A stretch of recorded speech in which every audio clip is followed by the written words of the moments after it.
নমস্কার বন্ধুরা, আপনারা দেখছেন রাজকুমারী কুকিং হাউস। রাজকুমারী কুকিং হাউসে আমি কোনো রেসিপি নয়, আজকে সামান্য সিম্পল চাউমিন বানিয়ে নেব। জল গরম হয়ে গেছে, সাদা তেল দিয়ে দিলাম, অর্ধেকটা প্যাকেট থেকে চাউমিন আমি দিয়ে দিলাম।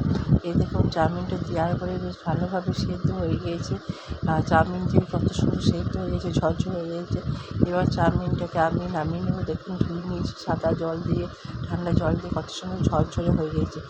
কড়াইয়ে তেল দেবো এবং একটা আলু কেটে নিয়েছিলাম, ওই আলুটা আমি দিয়ে দেবো। আমি এখানে কোনো সবজি বা ডিম ব্যবহার করব না, নিরামিষ বৃহস্পতিবার, সেই জন্য আলু ভাজা যেই হয়ে গেলো সেই আমি চাউমিনটা দিয়ে দিলাম। চাউমিন দিয়ে সে ভালোভাবে নেড়েচেড়ে ম্যাগি মশলা বা চাউমিন মশলা দিয়ে বেশ নেড়েচেড়ে, বাচ্চারা খুব ভালোবাসে, সবজি খুব একটা পছন্দ করে না, কিন্তু খাওয়ানোর জন্য সবজি এখানে ব্যবহার করা অবশ্যই দরকার। আমার সবজি কোনো রকম আমি ব্যবহার করি না, আপনারা চাইলে ব্যবহার করতে পারেন। নেড়ে চেড়ে বেশ ভালোভাবে ভাজা হয়ে গেলে তারপরে সামান্য বাদাম দিয়ে নামিয়ে নিয়ে তৈরি হয়ে যাবে চাউমিন। এইভাবে আপনারা চাউমিন তৈরি করবেন, দেবেন বাচ্চাদের টিফিনে দেবেন, খেতে খুব পছন্দ করবে।